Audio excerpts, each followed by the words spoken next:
తగని పెందాం. ఏం పని వేసుకున్నాయో చూద్దాం. కొండల పక్కగా ఒక నది ఉంది. ఆ నదిలో చాలా హంసలు ఉన్నాయి. ఒకరోజు ఒక కాకి వచ్చింది. నేను చాలా దూరం ఎగరగలను, మీరు నాతో పందెం కాస్తారా అని అంది. హంసలు కూడా సరే అన్నాయి. కాకి హంసలు నదిపైన ఎగరడం మొదలుపెట్టాయి.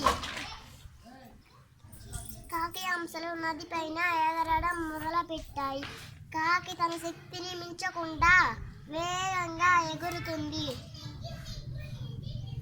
హంసలు తమ శక్తిని మించి నెమ్మదిగా ఎగురుతున్నాయి.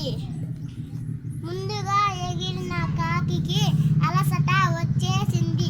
కళ్ళు తిరిగిపోతున్నాయి. దాన్ని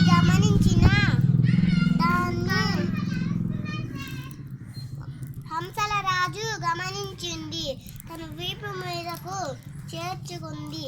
నెమ్మదిగా ఆవలి ఒడ్డుకు చేరింది.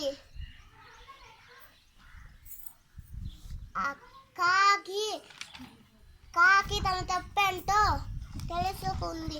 ఇంకెప్పుడు తగిన పందేల జోలకి